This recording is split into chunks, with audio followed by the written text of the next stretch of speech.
हरे कृष्णा। तो श्रीमती राधा रानी की लीला कथा महिमा आज हम लोग थोड़ा श्रवण करेंगे, उनके विषय में थोड़ा गुणगान करेंगे, क्योंकि श्रीमती राधा रानी की कृपा से ही हम लोग भगवान श्री कृष्ण को प्राप्त कर सकते हैं। क्योंकि भगवान कृष्ण को समझना और भगवान कृष्ण को प्राप्त करने के लिए राधा रानी की कृपा बहुत ही ज़रूरी है। तो आप सभी भक्त को बहुत बहुत धन्यवाद जो श्रीमती राधा रानी की लीला कथा सुनने के लिए आप सभी उत्सुक है।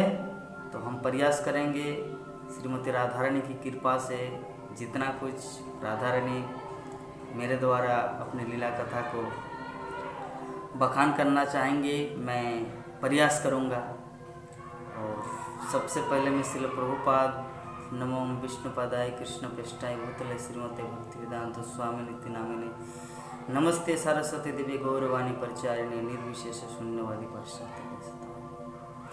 श्रील प्रभुपाद से हम कृपा भिक्षा प्रार्थना कर रहे हैं, क्योंकि श्रील प्रभुपाद की कृपा के बिना हम श्रीमती राधा रानी की कथा को बोलने में शायद ही श्रील प्रभुपाद की हेतु की कृपा के कारण में श्रीमती राधा रानी की कुछ विशेषता, उनका कुछ लीला वर्णन करने में समर्थ होऊंगा। जय श्रील प्रभुपाद की। तो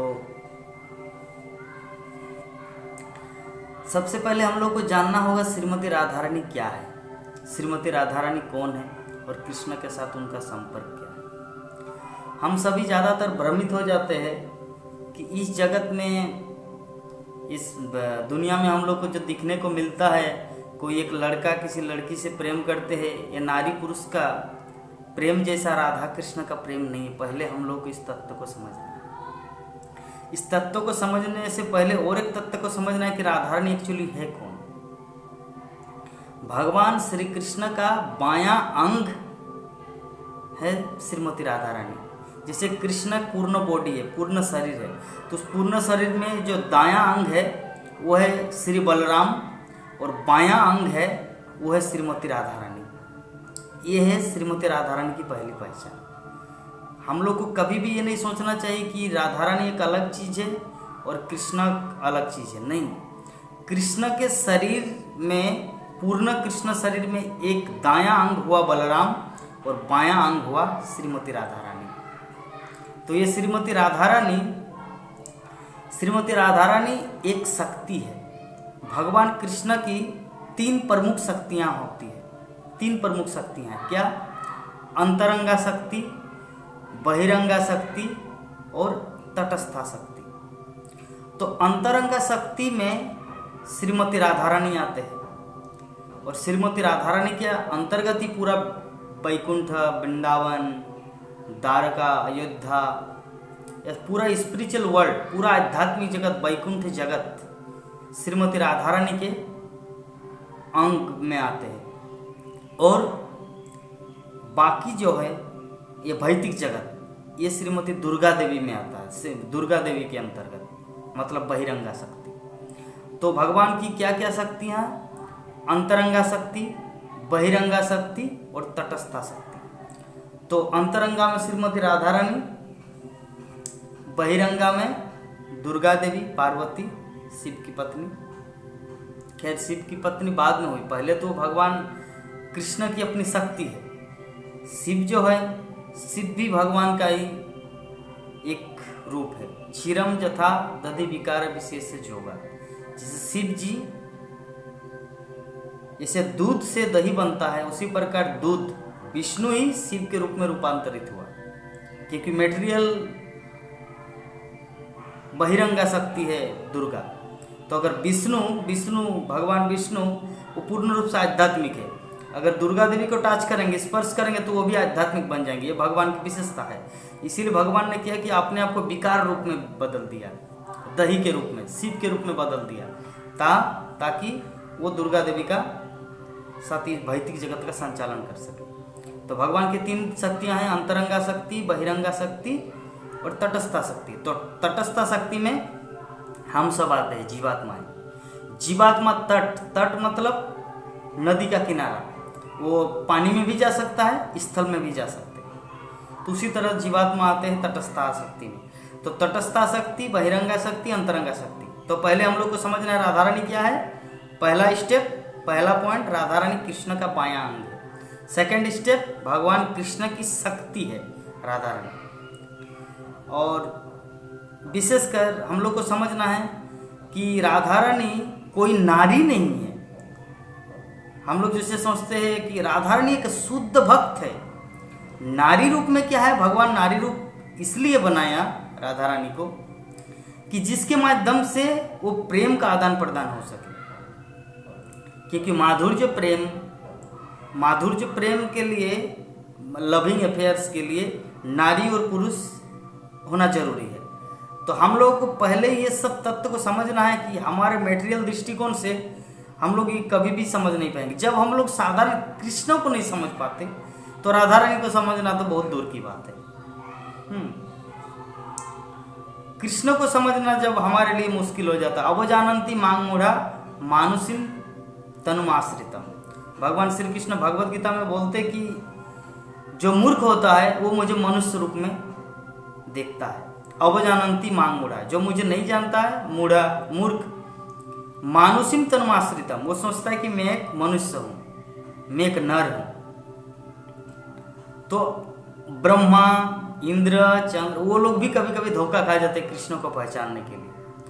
तो साधारणतः जब कृष्ण को समझना इतना दुष्कर है, भक्तामाम अभिजानाति, एकमात्र भक्ति के द्वारा भगवान कृष्ण को जाना जा सकता है। तो साधारण रूप से कृष्ण को समझना कितना कठिन है, और राधा रानी को समझना तो बहुत दूर की बात है। राधा रानी के लिए घंटों घंटों प्रवचन सुनते रहे, राधा रानी का कितना भी बुक पढ़े, राधा रानी का कृपा, राधा रानी को समझना दुष्कर है। नरोत्तम दास ठाकुर बोले कि राधा रानी को समझने के लिए कि रूप रघु नाथो पदे होई बे आकुति कबे हम बुझब से जुगलो प्रीति, कि कब मेरा रूप गोस्वामी, रघुनाथ दास गोस्वामी, सनातन गोस्वामी, जीव गोस्वामी, गोपाल भट्ट गोस्वामी, रघुनाथ दास गोस्वामी, ये सारे गोस्वामियों के प्रति कब मेरा अटैचमेंट, कब उनके श्री चरणों में मेरा आकुति, मेरा मन लग जाएगा। रूप रघुनाथो पदे, उनके चरणों में होई भी आकुति, मेरा अटैचमेंट, उत्सुकता, कबे हम बुझब से जुगल प्रीति, फिर कब वो दिन आएगा जब मैं जुगल प्रीति, राधा रानी और राधा कृष्ण को समझ पाएंगे। तो कोई साधारण बात नहीं है। नरोत्तम दास ठाकुर भगवान के नित्य पार्षद, गौरांग महाप्रभु का नित्य पार्षद, जो नरोत्तम दास ठाकुर महाप्रभु जिस टाइम अपना कृष्ण प्रेम गंगा में छुपाकर चले गए वृंदावन, तो ये नवद्वीप मायापुर में जब महाप्रभु थे तो गंगा देवी को बोले कि गंगा, मेरा एक महान भक्त आएगा भविष्य में जिसका नाम है नरोत्तम दास ठाकुर। तो जब वो आएंगे ना, तब आप उसे ये कृष्ण प्रेम दे देना। ये कृष्ण प्रेम में आपके यहाँ पर छुपा के रख रहा हूँ। तो गंगा देवी ने पूछा कि महाप्रभु, हम नरोत्तम दास ठाकुर को पहचानेंगे कैसे? बोले कि नरोत्तम दास ठाकुर जब आपके गंगा जल में स्नान करेंगे, आपके स्रोत में जब स्नान करेंगे, तो आप मतलब आनंद से बहुत ही ऊपर उठ जाएंगे। धीरे धीरे करके आप जिस गति से आप बह रहे हैं ना, आप उस दिन आनंद की सीमा, आप बहुत ही आनंदित हो जाएंगे ऑटोमेटिक। तो जब आप आनंदित हो जाएंगे तो समझना कि ये जो स्नान कर रहा है वो कोई और नहीं, वो एकमात्र है नरोत्तम दास ठाकुर। तब उसे ये कृष्ण प्रेम दे देना। तो कौन सा नरोत्तम दास ठाकुर? वो नरोत्तम दास ठाकुर जिसके लिए महाप्रभु राधा कृष्ण, श्री कृष्ण चैतन्य प्रभु, राधा कृष्ण नहे अन्य। राधा कृष्ण और महाप्रभु दोनों एक ही है। तो वो राधा कृष्ण मतलब वो महाप्रभु ने अपना साक्षात वो प्रेम, कृष्ण प्रेम नरोत्तम दास ठाकुर के लिए रखा था मायापुर, मतलब गंगा नदी में, गंगा जो बहती है, कि नरोत्तम दास जब आएगा तो उसको एक कृष्ण प्रेम दे देना। तो ऐसे महात्मा, ऐसे दुर्लभ, ऐसे भगवान के पार्षद नरोत्तम दास ठाकुर क्या बोल रहे कि रूप रघुनाथो पदे होई व्याकुति कबे हमें बुझब से जुगलो प्रीति, कब मेरा वो दिन आएगा कि मैं रूप गोस्वामी, सनातन गोस्वामी, सौर गोस्वामी, जय रूप सनातन भट्ट रघुनाथ, श्री जीव गोपाल भट्ट दास रघुनाथ, षड़ गोस्वामी, जो इनकी चरणों में मेरा मन पूर्ण रूप से लग जाए, फिर मैं जुगल प्रीति राधा कृष्ण की लीला को समझ पाऊँ, राधा रानी को समझ पाऊँ। कब वो दिन आएगा? तो नरोत्तम दास ठाकुर भगवान का पार्षद होकर भी राधा रानी के तत्व को समझने के लिए अपने आप को अयोग्य समझते हैं। साक्षात महाप्रभु उनको कृष्ण प्रेम देके रखा गंगा जी के सामने वर्षों पहले, 20, 30, 50 साल पूर्व, जब नरोत्तम दास ठाकुर इस जगत में आए ही नहीं थे। उसके पूर्व 20-25 क्या, बहुत दिन बाद श्रीनिवास आचार्य, श्यामानंद प्रभु और नरोत्तम दास ठाकुर और महाप्रभु तो उससे पहले ही आए थे, बहुत दिन पहले। तब महाप्रभु ने नरोत्तम दास ठाकुर के लिए कृष्ण प्रेम छुपा के रखा था। तो नरोत्तम दास ठाकुर किस तरह का महात्मा है? साक्षात भगवान का अपना पार्षद है। लेकिन वैसे पार्षद अभी राधा रानी की महिमा के लिए, राधा रानी को समझने के लिए क्या बोल रहे कि रूपो रघुनाथे पदे होई व्याकुति। कब मेरा रूप गोस्वामी, सनातन गोस्वामी, रघुनाथ दास गोस्वामी, गोपाल भट्ट गोस्वामी, श्रील जीव गोस्वामी के चरणों में मेरा पूर्ण शरणागत हो और उनकी कृपा से मैं जुगल प्रीति, मतलब राधा कृष्ण की लीला को समझ पाऊँ। कब वो दिन आएगा? तो ये है श्रीमती राधा रानी। तो राधा रानी की तत्व को समझना कोई साधारण बात नहीं है। जैसे एक बच्चा स्कूल में पढ़ने जाता है तो जो पीएचडी करने का एक बहुत लंबा सफ़र होता है।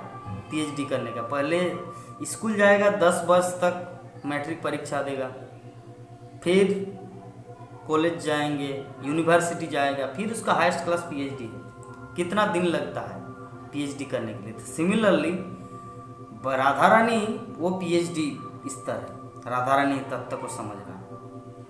अभी संसार के लोग अभी स्कूल का ओआ ABCD नहीं पढ़ा और राधा रानी के समझना तो बहुत दूर की बात है। आत्म साक्षात्कार, मैं शरीर नहीं, मैं आत्मा हूँ, यह है भक्ति जीवन का पहला ABCD।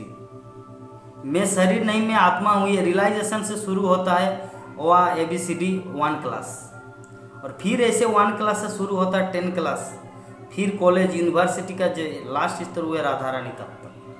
तो इसीलिए कभी भी किसी को ये नहीं समझना कि कहीं पर एक राधा रानी का कोई लीला कथा सुन लेंगे तो राधा रानी को समझ जाएंगे, कहीं पर एक राधा रानी का ब्रह्मांड पुराण में राधा रानी के जन्म लीला पढ़ लेंगे तो राधा रानी को समझ पाएंगे। इम्पॉसिबल है, असंभव है। राधा रानी को समझने के लिए स्टेप बाय स्टेप चाहिए।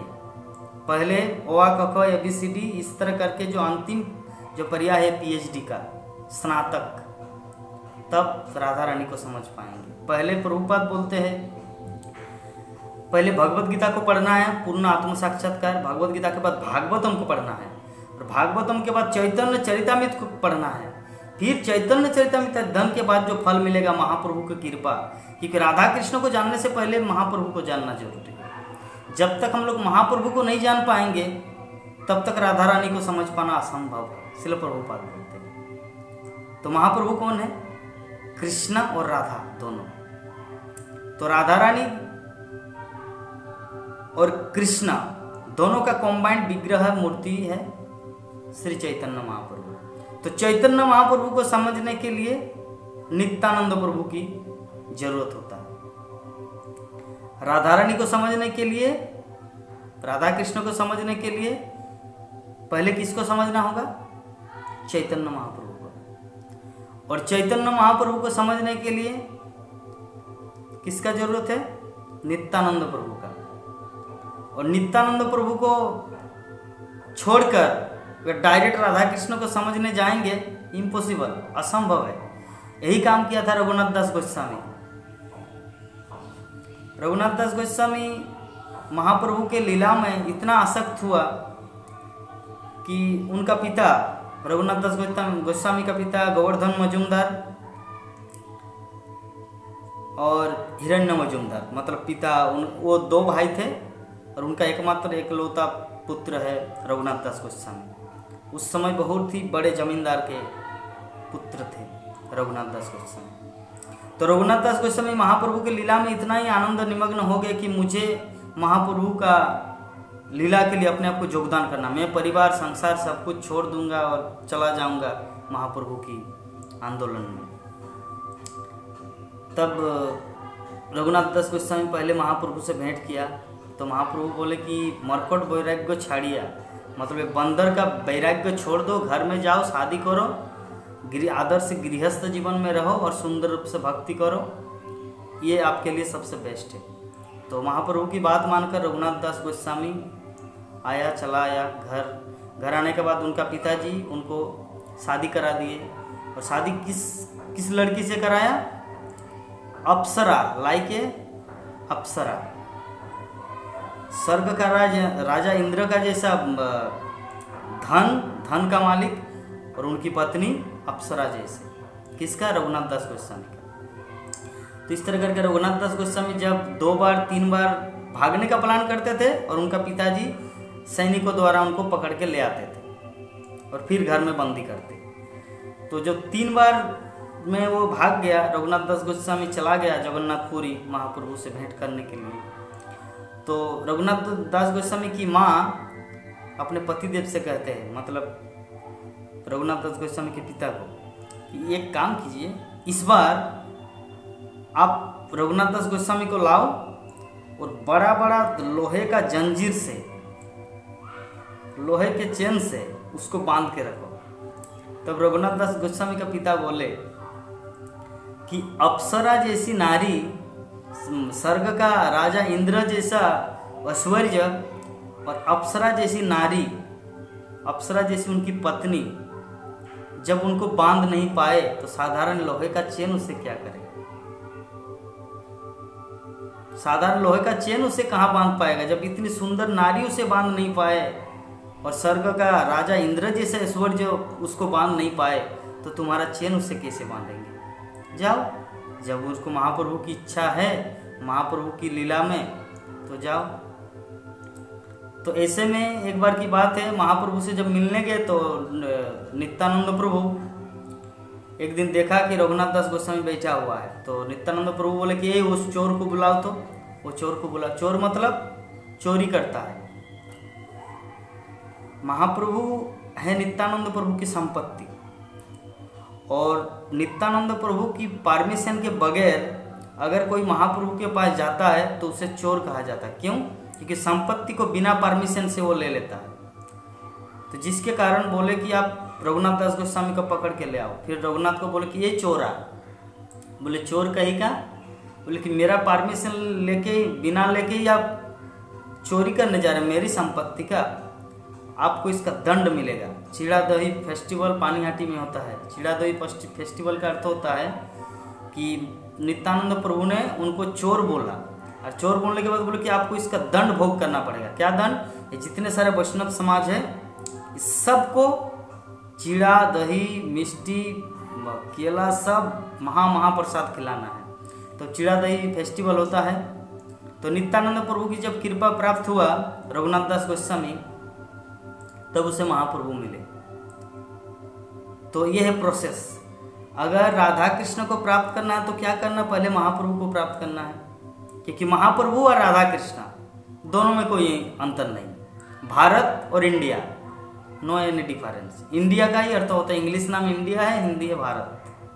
जल और वाटर, कोई डिफरेंस नहीं है। तो सिमिलरली महाप्रभु और राधा कृष्ण कोई अंतर नहीं। महाप्रभु को पा लिया मतलब राधा कृष्ण को पा लिया। तो महाप्रभु को पाने के लिए नित्यानंद प्रभु का जरूरत होता है। तो अभी नित्यानंद प्रभु को पाने के लिए, अभी तो नित्यानंद प्रभु तो हमारे पास है नहीं, तो नित्यानंद प्रभु को पाने के लिए प्रोसेस है, उनके जो प्रतिनिधि गुरुदेव है नित्यानंद प्रभु का प्रतिनिधि। जैसे कोई सोनी कंपनी का कोई चीज़ खरीदना चाहे, जापान में है सोनी कंपनी, लेकिन इंडिया में किसी दुकान में जाकर अगर वो सोनी कंपनी का रिमोट खरीदा, कोई एक VCD खरीदा, कोई DVD खरीदा, एक TV खरीदा, एक मोबाइल खरीदा सोनी कंपनी का, इसका मतलब ये नहीं कि सोनी कंपनी को खरीदने के लिए उसको जापान जाना पड़ेगा। नहीं, उसको सोनी कंपनी कोई भी चीज़ खरीदने के लिए उस इंडिया में बहुत सारा सेलर है, बहुत सारा दुकान है। उसी तरह नित्यानंद प्रभु का जो फैक्ट्री, उनका जो कंपनी नित्यानंद प्रभु कंपनी है, बिग, बहुत बड़ा है।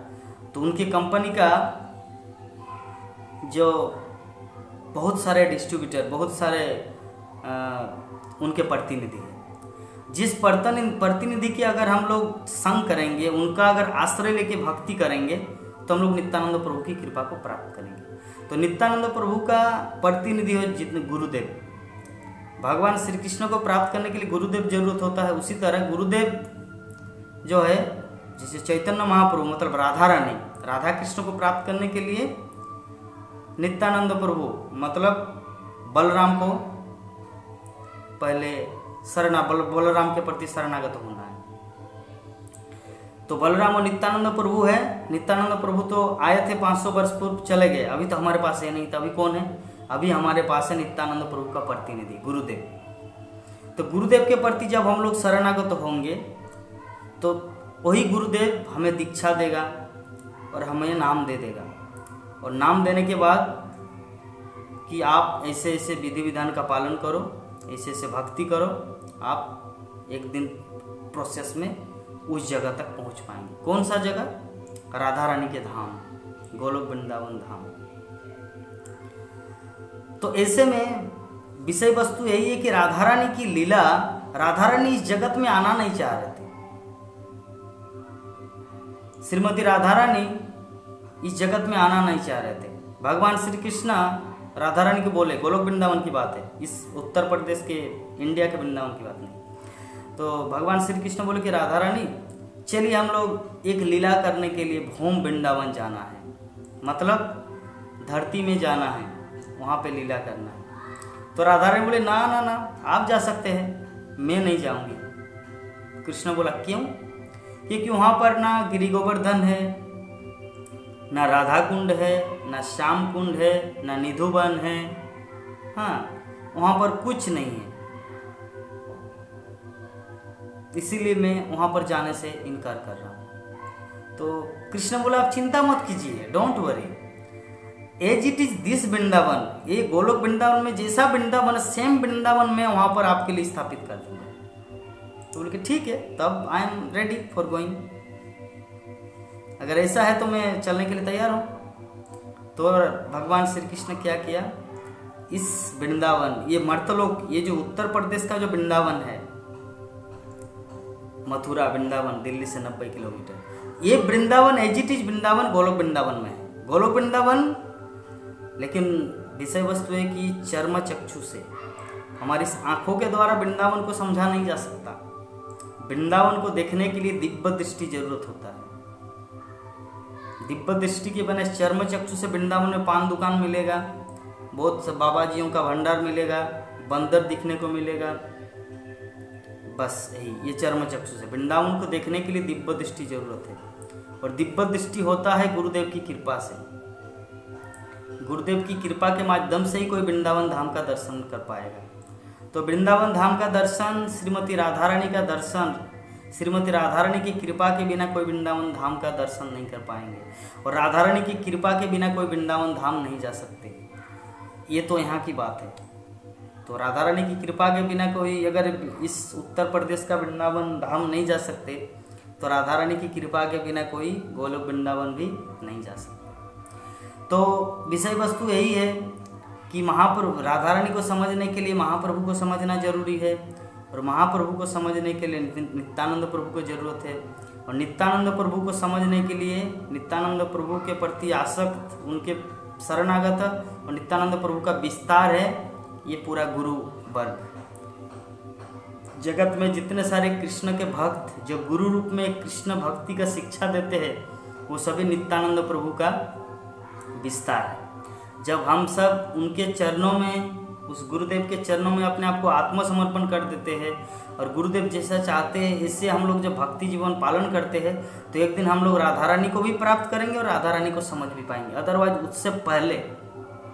उससे पहले राधा रानी को समझना इज इम्पॉसिबल। राधा रानी को कभी भी नहीं समझा जा सकता विदाउट गुरु महाराज मार्सी।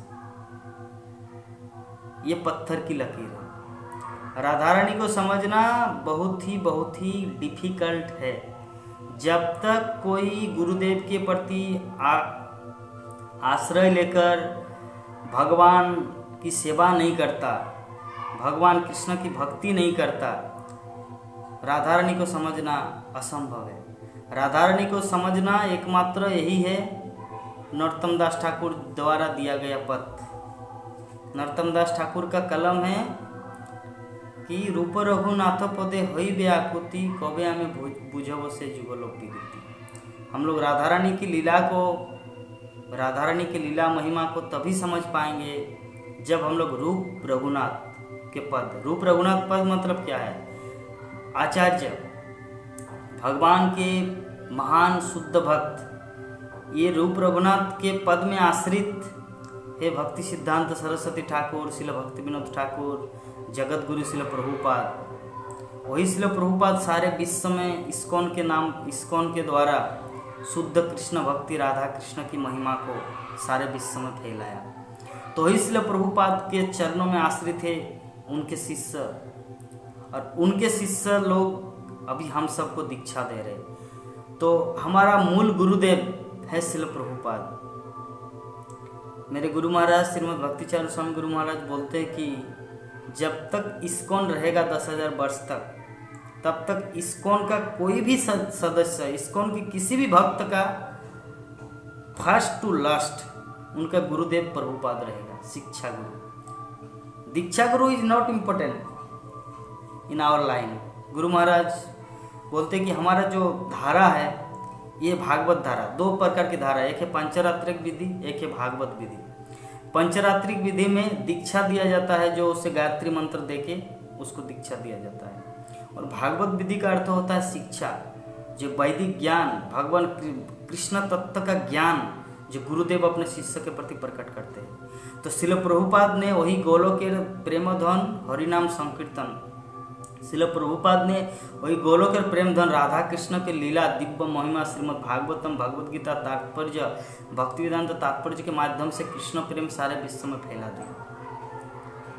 तो वही कृष्ण प्रेम राधा कृष्ण को समझने के लिए शिल प्रभुपाद का चरण आश्रय में हम लोगों को आना बहुत ही अनिवार्य है। मेरे गुरु महाराज एक क्लास में बोल रहे थे मुंबई जुहू में कि जिस तरह नरोत्तम दास ठाकुर को कृष्ण प्रेम देने के लिए महाप्रभु ने गंगा के जल में कृष्ण प्रेम को रखा था कि जब नरोत्तम दास ठाकुर आएंगे और स्नान करेंगे तो उसे कृष्ण प्रेम मिल जाएगा। तो उसी प्रकार कृष्ण प्रेम, राधा कृष्ण की महिमा शिल प्रभुपाद अपने ग्रंथों में छुपा के रख दिया है कि जो कोई भी राधा रानी को समझना चाहे, राधा कृष्ण को समझना चाहे, उसके लिए शिल प्रभुपाद के ग्रंथ भक्ति वेदांत तात्पर्य को पढ़ना बहुत ही जरूरी है। राधा रानी को समझने का कोई दूसरा उपाय नहीं है। शिल प्रभुपाद के पुस्तक, शिल प्रभुपाद के द्वारा लिखा हुआ भक्ति वेदांत तात्पर्य को छोड़कर उसका अध्ययन करने के अलावा दूसरा कोई मार्ग नहीं है राधा रानी को समझने का। तो यही है, आज राधा रानी का बहुत ही कृपा हम लोग श्रीमती राधा रानी से प्रार्थना करेंगे कि हे श्रीमती राधा रानी, जैसे आप भगवान श्री कृष्ण के शुद्ध भक्त हैं और आपकी कृपा बिंदु, अगर थोड़ा सा भी कृपा बिंदु हम सबको मिले तो हम कृष्ण के चरणों में आकर्षण, उनके प्रति हम लोग आसक्त होके हमारा जीवन धन्य होगा। तो हम लोग बस राधा रानी से ही प्रार्थना, सर्वदा सब समय मन में ये चिंता रखना, राधा रानी कोई नारी नहीं है इस जगत की नारी जैसा। फर्स्ट, ये जब तक ये माइंड कॉन्सेप्ट रहेगा राधा रानी को समझना हमारा अपराध होता रहेगा, बहुत ही वेरी ऑफेंसिव, बहुत ही अपराध होता रहेगा। इसीलिए राधा रानी सबसे पहले ऑल टाइम रिमेंबर, 3 चीज सब समय ध्यान रखना है कि राधा रानी कृष्ण की एक शक्ति है, अंतरंगा शक्ति। राधा रानी कृष्ण का बायां अंग है और राधा रानी समस्त जगत में अनलिमिटेड अनंत भक्त है, उनमें से सबसे सर्वोच्च प्रमुख भक्त है। जब, क्योंकि आध्यात्मिक जगत की खिड़की जो है वो बहुत छोटी है, वहाँ जाने के लिए छोटा बनना पड़ता है। इस जगत में सभी बड़ा होना चाहते हैं, लेकिन आध्यात्मिक जगत में जो जितना छोटा है वो उतना बड़ा है। तो आध्यात्मिक जगत में अगर कृष्ण को पाना है तो पहले भक्त दासानु दासानु दासानु दासानु दास, तो जब तक हम लोग किसी का दास नहीं हो जाते तब तक हम लोग भगवान कृष्ण को नहीं प्राप्त करेंगे। तो आध्यात्मिक जगत में सर्वोच्च भक्त, परम भक्त है, भक्त शिरोमणि है श्रीमती राधा रानी। तो राधा रानी को जब तक हम लोग नहीं समझेंगे, राधा रानी के आश्रय में, राधा रानी के चरणों में जब तक हम लोग पूर्ण रूप से शरणागत नहीं कर देते तब तक कृष्ण को पाना बहुत ही कठिन है। तो इसलिए 3 चीज हमेशा याद रखना है कि राधा रानी कृष्ण की अंतरंगा शक्ति है, राधा रानी कृष्ण के बायां अंग है और राधा रानी कृष्ण के परम शुद्धतम भक्त है। ये 3 चीज हमारे माइंड कॉन्सेप्ट में रहेंगे और राधा रानी का चिंतन हम लोग करेंगे, राधा रानी से प्रार्थना करेंगे तो हम लोग एक दिन शुद्ध भक्त बन पाएंगे और हमारा जीवन धन्य होगा। और अगर ये माइंड में हमारा रहेगा अरे राधा रानी क्या है, जैसे दुनिया की बहुत सारी लड़की है, बहुत सुंदर सुंदर लड़की है, वो जैसे भगवान कृष्ण को भक्ति करने जाते हैं, मंदिर में जाते हैं, डांस करते हैं, उसी तरह डांस करते करते कोई एक लड़की राधा रानी बन गई। नो, राधा रानी इस तरह का कोई नहीं कि बाहर का कोई लड़की आत्मा ऐसे करके वहाँ पर। राधा रानी ऑलरेडी पहले से ही राधा रानी है, क्योंकि राधा रानी कोई अलग चीज़ नहीं, राधा रानी कृष्ण ही है, कृष्ण ही राधा रानी है, कृष्ण का ही एक अंग है राधा रानी, एक अंग है बलराम, दैट्स ऑल। इसीलिए हम बस हे श्रीमती राधा रानी तप्त कांचनी गौरांगी राधे वृंदावनेश्वरी वृषभानी सुते देवी पन्नमामि हरिप्रिय। हम सब राधा रानी से बस प्रार्थना करेंगे, प्रणाम करेंगे ताकि हम सबको वो सुमति प्रदान करे, ताकि हम लोग कृष्ण तत्व को समझे और हमारे मानव जीवन को सार्थक करें। और एक चीज़ हमेशा याद रखना है, माइंड कॉन्सेप्ट में घुसा लेना है कि आध्यात्मिक जगत में हर कोई नारी है, वहाँ पे पुरुष नहीं है, पुरुष एकमात्र कृष्ण है। त्रिलोक में एकमात्र पुरुष है कृष्णा, बाकी सब नारी है। 16,108 रानी जो हम लोग महिषी देखते हैं द्वारका में, वो पहले क्या था? त्रेता युग में दंडकारण्य के ऋषिगण थे। जब भगवान राम, लक्ष्मण और सीता देवी वहाँ से जब गुजर रही थी, वनवास के लिए जा रहे थे, तब दंडकारण्य के ऋषिगण इतना प्रभावित हुआ, मतलब रामचंद्र का मुखमंडल, उनका चरण कमल देखकर वो लोग तुरंत रेडी हो गया कि मुझे पत्नी रूप में ग्रहण करें। कौन बोल रहा था? ये ऋषिगण, 16,000 ऋषिगण। तो बोले कि इस जीवन में मैं मर्यादा राम के रूप में, मर्यादा पुरुषोत्तम के रूप में आया, एक पत्नी ग्रहण कर सकता हूँ, और ऑलरेडी मैं ग्रहण कर चुका, यह सीता। तो इसीलिए इस बार छोड़ दीजिए, मैं अगले जीवन में आप सबको स्वीकार करूँगा। और अगले जीवन में कृष्णा उन सबको स्वीकारा। वो कौन थी? 16,000 रानियाँ पिछले जीवन में पुरुष था, इस जीवन में नारी। तो अल्टीमेटली श्रील प्रभुपाद बोलते हैं, इस जगत में कृष्ण को छोड़कर, इस जगत में उस जगत में कृष्ण को छोड़कर हर कोई नारी है। Every one is a women. सभी बस कपड़ा पहन लिया है पुरुष का, क्योंकि जो भोग करने की वासना है, भोग्य है हम सब। भगवान है भोक्ता, हम सब है भोग्य। भोक्तारंग यज्ञ तपसंग सर्वलोको महेश्वरम। एकमात्र जगत का महेश्वर भोक्ता कृष्ण है और हम सब नारी है और कुछ नहीं। तो इस चीज़ को थिंकिंग, ये बहुत कुछ समझने के लिए बाकी। इसीलिए मैं पहले उदाहरण दिया ना, राधा रानी को समझना वो स्नातक का वो कोर्स है, PhD। और ये ABCD है आत्म साक्षात्कार, भक्ति जीवन का पहला step. OR 1 class, 1 class, 2 class, 3 class, 4 class, 5 class, 6 class, 7 class, 8 class, 9 class, 10 class, school खत्म, फिर कॉलेज, फिर यूनिवर्सिटी, और यूनिवर्सिटी का जो लास्ट स्टेज वो है PhD। तो राधा रानी वो है। तो इसीलिए पहले तो अभी हम लोग स्कूल में एडमिशन ही नहीं हुआ, ABCD में ही नहीं आए, इसीलिए पहले ABCD सीखना, 1 क्लास में एडमिशन लेना है, फिर राधा रानी को समझने जाना है। खैर, हम सब राधा रानी को प्रणाम करेंगे, राधा रानी से प्रार्थना करेंगे और भगवान श्री कृष्ण को, क्योंकि राधा रानी अकेली नहीं है, सब समय कृष्ण उनके साथ रहते हैं। ये देखिए राधा और कृष्ण, राधा माधव। हे कृष्ण करुणा सिंधु दीनबंधु जगतपति गोपेश गोपिका कांत राधा कांत नमस्ते। तप्त कांचन गौरांगी राधे वृंदावनेश्वरी वृषभानुसुते देवी पन्नमामि हरिप्रिय। जय श्रीमती राधा रानी की जय। इस वीडियो को लाइक करें, हमारे चैनल को सब्सक्राइब कर बेल आइकन जरूर प्रेस करें हमारी न्यू वीडियो सबसे पहले।